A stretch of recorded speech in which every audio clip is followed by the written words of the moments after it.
Hello, everyone. My name is Dr. Hassan Galadari, a board certified dermatologist, and we are here again for another episode in the Unique podcast community where our topics usually are related to men's health and well being.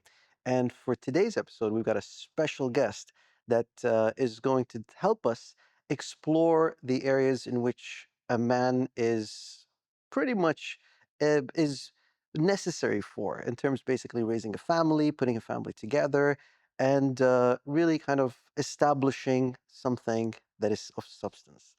Of course, my guest is Mr. Salem Al-Marri. Salem, how are you today? I'm good. I said this could go either really good or really bad, I I, honestly I speaking. think I think it's going to go I don't really, even know. really Do you good. have the right guest? I You think I said do. family وتكوين عائلة وتربية عائلة and raising a family. Yes. Well, you've done a great job. I mean, I've known you for many years, and you've raised three wonderful kids. Three, right? Yeah, three. Three, Three kids. three wonderful Three kids, boys. three Alhamdulillah wa boys, shukr. and it's not easy. I mean, it's not easy. I mean, I'm sure you've had a few challenges, and we'll get to the challenges of raising children. But I wanted to kind of explore first of all, because your children are of mixed backgrounds. So I wanted to kind of Mm. discuss and explore this a little bit with you first, and then we'll talk about how it has become in terms of raising a family.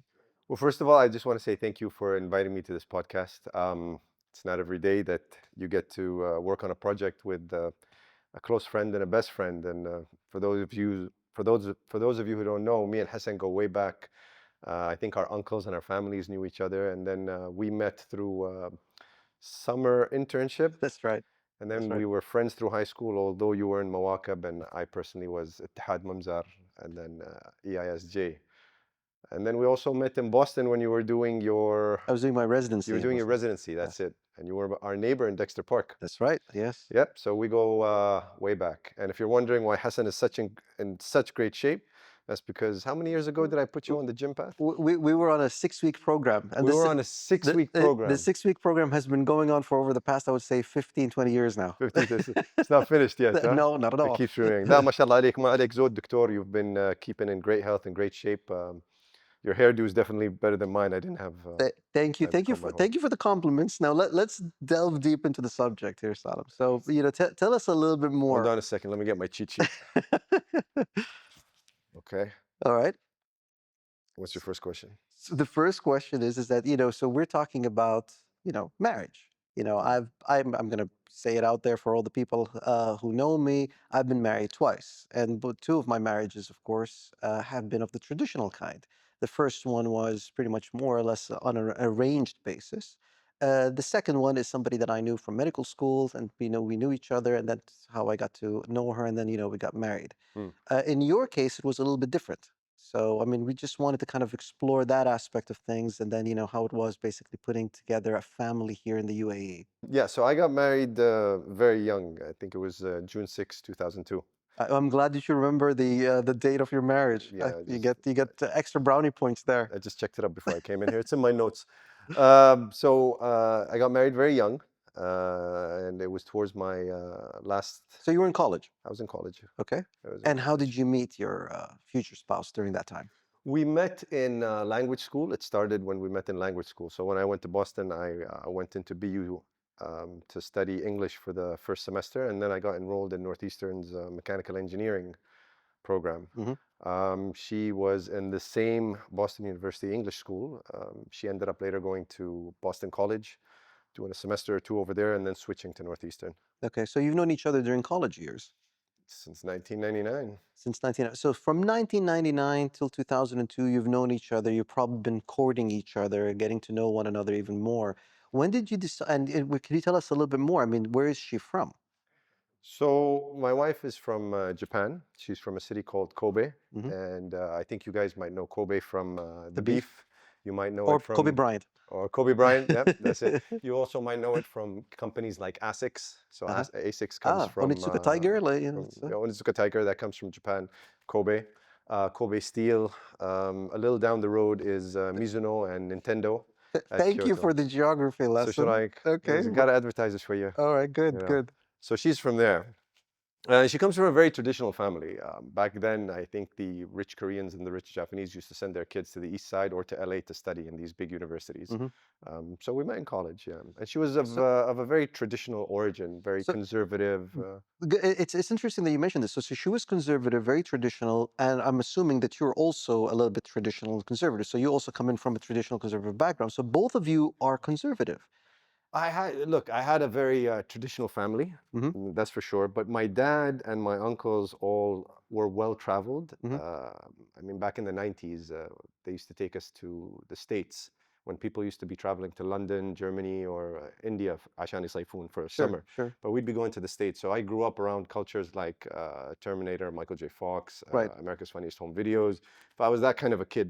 So we were very traditional, but the family was very culturally aware because That's we were well traveled. that's understandable. So if you've come from a traditional family, and then you have also your spouse or your future spouse during that time was also from a traditional family, how was it that you were able to ask her for her hand in marriage? How did that happen? Do you remember the exact moment? I remember mine. Do you remember Do you yours? remember mine? You were in Boston with me. I don't. Well, I wasn't with you when that happened. So Oh, that wasn't you in the background. Um, Look, it's. I think more importantly, the question I want to answer is how did two different cultures meet? exactly, So when exactly. you, it's very funny, بس يوم تسافر when you travel, Hmm. um, and you meet in middle grounds, kind of the rules don't apply It's anymore. like a okay, so like a third party, Yeah, you're in Boston. Boston has 60% international students, and you get to spend time. You get to know yourself. You get to know how you are with friends, who your real friends are. Hmm. You Same thing with what your likes and dislikes are. And I think to answer the question, what caught my eye is that we spent a lot of time together. We Mm, spent a lot of time mm, studying, and I think I resonated a lot with her values. I see. Okay, so Which were? the Japanese culture is a very high context culture. They're very time sensitive. They're very traditional and conservative in the way they dress back in those days. Mhm. So, Do you okay, think they're similar to our culture in that in some sense? ways, yes, they value family, they value tradition, they value privacy, Okay. they value bonds. Some things they're not like us. We're a very, when we speak an intimate and romantic culture, we like to be very dramatic Hmm. with how we talk, with how we move our hands, and our voices go up and down while they're very quiet and respectful, and their hands to our sides. Mm. I mean, I remember when I brought my wife to the UAE and we used to go to my grandma's house. We still go to my grandma's house and my aunt's house every Friday. Um, the first day she was just sitting in the corner and, we were just shouting and everyone talking above Yeah, each other. yeah, yeah. We get very rowdy here Oh, in yeah, we get very the rowdy. region. It's, Yes. it's like a fish market. Yeah. So I go to her in the corner and I say, hey, you okay? She was just sitting there going, why is everyone so angry with each other? And I said, no, no, that's just the way you speak. She's like, are you sure? I think someone's gonna hit your grandma or your uncle is gonna get. And I said, no, no, that's not the way it is. That's the way we speak. Uh-huh. So it was there was a lot of cultural differences, and vice versa. When I went to Japan to meet the parents, I don't think they were accustomed to. Um, نحن العرب زي هني في الإمارات we like to hug a They were form of احترام physical. Yeah, or respect. You kiss the elders on the head, your that's right. father-in-law, your father. But when I met the father-in-law and the mother, I immediately went to hug him, and the first thing he did was, oh, he just clocked up, Yeah, yeah. And I said, "Look, easy, Legolas. I'm just kissing you on the head," and I think it was very foreign to them. Uh-huh. Uh, But they bow. They also have that, but it's not physical, but they have that respect to their elders. yeah, yeah, of course, of course. So look, same values, different way of portraying it, I guess. Okay. Um, so that was very interesting for me because I was being immersed in a new culture and she was being immersed in my culture. So you got married based on the values that you had. And I remember you very well during childhood. I mean, you always had this thing about Japanese culture. It was always fascinating for you. I mean, who didn't, Hassan? Come on, back in the 80s and 90s, كل الكرتونات, all the cartoons اللي كنا نشوفها that we were watching, Yeah, الدبلجة, it was all like, in Japanese, Japanese, yeah. Grandizer, Captain Majid, البطل الصغير, Mm. and a bunch of others. We had a little bit of Japanese influence back then. Did you think that helped you, for example, wanting to explore that type of culture? Because for me, I mean, it wasn't part of my way of thinking. I mean, I liked the animation, I liked the culture, but I never thought that I'm going to find my partner in somebody from my outside my community. شوف الله, you don't know what Allah كاتب لك. Mm. تعرف, it was نصيب في نهاية اليوم. Hmm. So it wasn't really about, to me, I think if I didn't travel to Boston, I would have 100% been married to an Emirati woman. You know, Okay. they're great, they're fantastic. Fantastic. This is actually good. Now the question is that how, you got married, Yeah. how did that resonate on both your families? So was your family accepting? Oh Was her man, that family was a accepting? learning curve, man. It is a learning That's a curve. learning curve Okay. is what I'm gonna say to be safe. But you gotta understand when you mix two different. Hey, we're talking about the 80s and 90s, right? Hmm. Today, But you were the married in the UAE 2000s. in the 2000s, yeah. Yes. But we're talking about parents that were born in the 50s and Ah, okay. 60s, You're talking about the, yeah, yes, and we were our born in parents. the 80s and 90s. Yes, yes. Think of the generational That's gap right. here, right? So today, طبعا, the UAE is a melting pot of over 190, ما أدري 200 nationalities. A couple of more, and we'll probably have all the nationalities in the UN list. Mm, mm. We're a very tolerant country. But back then, everything was very strange. Mm, mm. We were just getting accustomed to flying to the US through Amsterdam or London. Your families, The how did families, they take it? the families met, obviously. Okay. But Who the was stories. first? Did she meet your family first, or did you meet her family first? No, I met her family Oh, first. you met her Yeah, family. yeah. And were they accepting of No, you? actually, let's go back a little bit. She met my family first in Boston. Okay. Yeah. And was your family okay with it? Yeah, I mean, look, every marriage, whether it's cross-cultural, different countries, whether it's from, Abu Dhabi, Dubai, or Dubai, Dubai or Bardera, you're always going to find some differences. You're always going to find some milestones and bumps in the road because not Okay. every household is raised the same. Mm. Back in, let's say, the early 1900s or the mid, I can easily say that if you take any two families in Germany, right, 90% of the time they'll be with the same. Okay? Mhm, You with me here? mhm. But today, because of Netflix, because of streaming, because of all this access to social media and the internet, you can take two families from Germany or two families from UAE, and I guarantee you they're not going to be the same. They're going to That's have right. different values. They're going to think same. The generational gap is going to be different. They might not even mix. Mhm. So I think challenges and milestones to families meeting, So so it you, goes you beyond, so your family was accepting. yeah, it goes beyond borders, Hassan. And then how about you? When you met her family, were you apprehensive? Were you self-aware that they may not be as accommodating, or did Yeah, she man. or did she kind of settle them before? Because that's a challenge that usually tends to happen with people, is that they don't know. For example, they fall in love, they get to know each other, Hmm. but then it's the families, because at the end of the day, I mean, you're bringing two families together, and sometimes if the families don't accept, it becomes more of a challenge to try to kind of bring people together. شوف, I went with the mindset of يا عمي الأمور طيبة. Let's go, let's get to meet the family. You're like مري. gung ho, let's do this. هو مري يا Yeah. أخي الأمور طيبة عندي. Okay. So when I went to meet them, there was, so there's a phrase in Japanese called kuki yomenai, which is you need to learn how to read the room. Hmm. And I must admit, I did not read the room very well What on happened? multiple of What occasions. happened? Tell us. Um, so jokes are kind of lost in translations, words are lost in translations. Let تنسى إن they're a very high context culture. Yeah. So little words, lots of meaning. Read between the lines. نحن, whatever we feel up here, just It straight just away على comes out. لساننا Yes, يعني. exactly. Yeah. Sometimes it didn't translate well. Is there a specific example that has one of the jokes that you passed on that was lost in I translation? think for For privacy's sake, you would not like for to. privacy's sake, just to, just to protect my well-being and myself, I'd like to That's avoid some of the that's jokes that that's happen. that's But you got to trust me. understandable. Maybe we do another episode on that, on strange situations that happen with cross-cultural Oh, marriage. this would be an interesting episode Yeah, for but sure. look, I'll tell you one thing. Let's take a step back, right? Mm. When you meet somebody and you fall in love and Hmm. you decide this is going to be your partner, they share almost the same values. You meet at a specific point in time where you match a In your lot life. in your Yeah. life. But let's not forget, Doc, and you know this more than me, that as your journey progresses in life, you become mature on different versions of yourself. I'm not Hmm. going to say you change and become different people. We Mm. all become different people with Mm. time, right? Hmm. But your essence stays the same. Absolutely. So I think what was very important is that when we decided to do this, القناعة, how do you translate القناعة in English? Your expectations. لا لا يوم أنت قنوع في الشيء اللي بتسويه. Okay.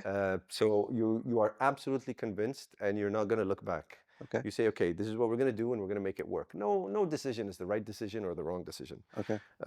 It's just you got to make it work. And So we decided that we need to be on the same page I see. before we even meet the So, family. so there was a conscious decision here. So you talked about this before you actually did that. Uh, yes and no, if my memory serves me right. But Okay. So let's change the question here and say, like, for example, if you were married into a traditional way, do you think that those challenges would be less, or would they be no, more? no, absolutely. The challenges will always be there. I mean, cross-cultural marriages have 10 problems. Traditional marriages will also have 10 problems. Right. It's just of a different flavor, right? Mm. I think what men kind of realize or don't realize is that, oh, maybe the grass is greener on the other side. Oh, maybe if I married into this culture, Mm. it would be easier to raise a family, or it'll be less of a financial burden, or the kids would be raised properly. No, I'm here to tell you that it doesn't depend on that. Okay. It really depends on what you and your partner see. It's like sometimes making a marriage work is like making a company work. Or if, let's say, me and you open up a company, we need to have the same vision. We need to have the same perseverance to say, no matter what happens, externalities, and no matter what interest rates or economical conditions hit us, we're gonna You're gonna kind of make it work. navigate through that turbulence, Absolutely. right? Yeah. And it's the same thing when you get married. Obviously it's different because emotions are involved. It's not Mm-hmm. money that's involved. Mm-hmm. So you have to kind of say, okay, this is the kind of family we want to be. This is how we're going to work to retirement. This is what our goal is. And things become easier. And when you kind of agree on that, the family can feel it. They read between the lines and they feel, Okay. okay. Because as a son, They want your happiness. your mom worries and your dad worries that you don't know what you're doing, Yeah. whether you married Exactly. traditionally or not, or Absolutely. by your choice. يعني عادي Absolutely. كنت أخذ مثلا وحدة من البلاد أو وحدة من المنطقة Yeah. of my choice. But still, my parents would have thought the same way. And Mm-hmm. I don't think our kid knows what he's doing. And for the girl, it's the same thing, or the female, it's the same thing. Like, this guy's gonna ultimately take our daughter, and she's gonna live in the UAE. Mm. So are we okay giving up our daughter to a guy awalan from the UAE, which they heard nothing about? Mm. Dubai, which again back then they heard nothing about. Mm-hmm. Today everybody knows Dubai, everyone knows Abu Dhabi. كل حد يعرف Right. دولة Right. الإمارات الحمد لله والشكر يعني. Mm. And he's of a different religion. Mm. Yeah, we didn't talk about religion yet. Yeah, we Maybe we'll will. save that Yeah, for a we different will. We episode. Let will. me check my Yeah, cheat sheet. It's yeah, there. we will.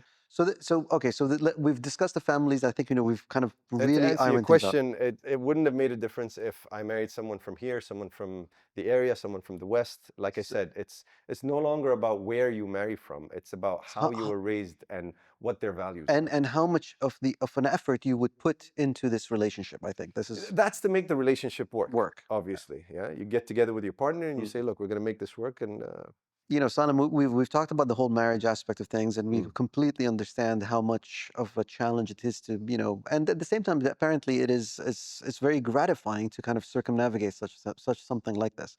Now, the issue is, of course, is that you are going to have children, and first of all, had you're going to I have no, children. when you no, I know well, you're going to have children when you get married. Oh, okay. Yeah, So we're so going back in yeah, time. exactly. We're All going right. back in All time, right. and you're going to have children. So, how did that kind of affect you in any way, or or how did it affect the children themselves? Well, look, I think first of all, I got to give kudos to my wife. She really did a great job with Yeah, raising. she's got three boys, man.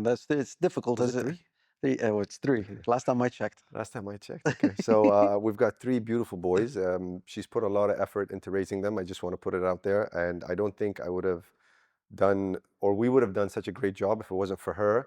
Uh, my mother-in-law and my mother as well had a very big hand. It takes a community to raise a kid. Hmm. And really, I think the community plus the mother did a really great job. So I just want to give kudos to her for that. Brownie points there. Yeah. Did, Score. did you get that Excellent. on camera? Yeah, It was, we got that on camera. زين. It's our الحمد لله but والشكر. we want to talk about in terms of the سلامنا. challenges themselves. First of Yeah, all, in but terms of let's talk about the challenges, yeah, right? exactly, because they are of mixed So marriage. they are of a mixed marriage. So look, maybe in a sense I was lucky because the Japanese culture is one that when the wife or the woman gets married, she starts to get absorbed by the culture of her husband Hmm. and the household of her husband. Mm. So me wanting to raise my kids the way I want to, كمرر It's fine. Al-Marris was fine by her. So she was okay with raising the family according to the UAE tradition. Actually, it's an interesting point you said, and I'll touch upon it real quick. The reason she became Muslim was because in Boston, she actually saw it was a big Arabic community, من Abu Dhabi, من العين, من Dubai, and she saw the Arabic community always calling their mothers, buying phone cards, giving a call to their Yeah, fathers. yeah, And she said she likes this kind of ulfa or unity yeah. and warmth. So she said, I want to raise my kids in the same way. So she actually saw the way we were living, and even before we had kids, she wanted to raise them the Emirati way. Okay. So that made it easier for me. So that's one thing. How about the children themselves? I mean, as they were growing up, Yeah. because of of a mixed background that they have, where how were they in school? How were they able to perform? Were they looked at differently? Uh, it's an interesting question, but if you twist it the other way, I mean, today, who hasn't been bullied in school for, how their hair looks or what their height is or how their nose looks? أو أنت من هالفريج, you're from this neighborhood, وأنت من هذاك الفريج. Mm. Yes, nationality makes it easier for me to bully you or you being half, but Mm. nobody's been safe from it, right? Okay. Even Okay. people in boarding school or the best schools. But it toughens you up. It builds character. So what I liked is these kind of hard situations, and we faced them as well when we were in Boston. It's no different than when people looked at us as, Arabs or people from the Middle East, Yeah. or when 9/11 happened and we Yeah. continued our studies, right? Mm-hmm. We kind of faced the same thing, but it built character. Absolutely. I will say this. On a high level, I always talk to my kids and I tell them the same. I give them the same message. أقول لهم أنتم مرار. You are Emiratis Al-Marris with samurai blood. Mm-hmm. You need to embrace both cultures. And there came a time, of course, where they were confused. They said, Baba, are we this? Are we that? Oh, I don't want to live in the UAE. I want to live in Japan, which we ended up doing because of my job. So I spent 3 years in Japan. Mm-hmm. Then they came back and they lived here. They saw the differences. So I was very lucky to live in two places. And their journey is not something I can control or you can control for your kids. Mm-hmm. But we can support the journey. We can make it fun. We Okay. can tell them, hey, it's not so bad. الأمور طيبة. طول بالك, كبر عقلك. So their mixed background here enriches their character. I was just about to reach that. It's enriching because they share two cultures, they share two languages and a third. They have two sets of understanding. They see different perspectives. If you look at the future, we're going to have a lot of global citizens tomorrow, Mm. either people that are mixed or people that are from a country, both parents, but lived abroad. Mm-hmm. And I think those are going to be the assets of the future. Our Mm. kids, whether they're half or they've been raised abroad, who are going to be tomorrow's global citizens, are going to be what the world needs to bridge those gaps. There's a lot of noise in the world today, and I think only through children that understand and can bridge that cultural gap can we see a better tomorrow. I I think think I this. maybe went off topic there. No, but this is really good. I mean, you've really summarized it in such a nice way. I mean, it's I think the children kind of bring it all together at the end of the day. I mean, by bringing these two cultures in and so forth, and the way that they behave. And this is I see it's being emulated in the UAE community. I mean, as we are in terms of being a culture or a population that is of an understanding of Mm, different people from different parts of the world. mm. And I think I'm not saying we should all marry people from abroad, but at the same time, it definitely It in. feels like it, man. You asked me questions about international marriage. أنا حاسس إن هالحلقة is about, you No, wanting but to but see if it's okay or not. no, but I wanted Yeah. to kind of to understand the challenges in terms of bringing up the children, which you've kind of really touched upon. Getting married, which you also touched upon. Look, it's always going to be hard, but you got to be the bigger parent. You got to be the bigger man, and you got to make it fun. Okay. If you do it in the harsh way, بتكره الياهل للغة out to the culture, you'll make him hate the culture, you'll make him hate the language. You got Mm, to be there by his side. Sometimes you got to be tough. ما أقول okay. لك لا. But you've always got to be there to support them because they're at a very sensitive crossroad. Whether both parents are from the same country or whether you've got a mother or a father from a different country, raising kids, there's no perfect book about it. I Mm, mean, you can read different books like The Cultural Map yeah. Yeah. or the latest one, Deception and Perception, that talks about mixed marriages and raising kids under mixed conditions or different generational conditions. But there's no one size fits all. In terms of legalities of some, for example, bringing up children here. I mean, did you face any legal issues or legal problems, or it لا لا was بالعكس everything was fine? the UAE was very flexible and Okay. very easy. I mean, I don't know about other countries in the region, to be honest. Right. All I know is that I have never faced a problem um, marrying international when I got married, and neither did my friends that I went and I asked about. Because when you do something, you kind of go and lean on some of your friends that did it before you and Yeah, say, yeah, hey, yeah. is it hard to do ABC? Mm, Or what are the challenges of واحد اثنين ثلاثة, right? mm. So alhamdulillah wa shukr, we've got a great country with some great rules. Fantastic. And I think this is quite important. Now, I usually like to kind of conclude the episode with, 3 points of advice that you would like to give us. So what are the little summaries that you would like to kind of point out? You can use your cheat sheet, but you could just basically ad lib it. I mean, I would rather have you kind of spontaneously No, tell me. I just want to see if I touched on everything, man. Okay. I You think you know, have. I mean, you've done a great job, but I just want to kind of summarize this because we can use it pretty much as a clip that basically kind of summarizes the whole episode. if I can give you my top three advices is choose your partner wisely and make sure your values Are align, aligned. because you don't only marry her and she marries you. You marry into each other's families. Mm, You marry into each other's future, mm, mhm, and it's never going to be easy, whether it's an arranged marriage, a traditional one, or not. Problems will come in all shapes and form. So you got to be able to be the bigger person. You know, you are the man in the relationship. They do look to you. You're the North Star. You have to be sturdy as a rock, captain of the ship, and you mhm, have to direct and lead. mhm. It's a lot of pressure to take on as a man, right? But that's what you were built for. I mean, we're not here to be innocent. Men get built through experience, and Absolutely. experience comes through very difficult situations, if I might say so, Okay. right? That builds your character. And I think that's what you need to be to raise a family. You need to be the foundation, you need to be the strong, you need to be the rock. And then the wife kind of supports that Absolutely. with keeping the house in order. She provides you that نحن loving نقول إن هي ربة atmosphere. البيت، صح؟ Mm-hmm. So pick your partner really wisely and make sure your values align, because it's something that you're going to have to put a lot of energy into. Number two, it's never that easy. You have to persevere. You have to be the bigger person. You have to know that you need to support her in her good times and bad times. And you will have a lot of good times. And then somewhere along the graph, that kind of plateaus and drops. Okay, all right. We But don't. happy days come. Happy days come. It happens after like Yeah. a decade or two Now, of when it marriage. comes to kids, yeah, exactly. So when it comes to kids, everyone thinks in a different way. I don't know, you think differently than me, but I raise my kids like I would coach a football team. Yeah, same here. You need to put them in difficult situations. You That's need right. to coach them. You need to show them the way. You need to let them fall. And you need to make them But embrace give them both the sides. freedom for them to explore. This is what I usually tend to Not do. too much freedom. No, not too much freedom, but you have to give it kind of not to restrict them as much.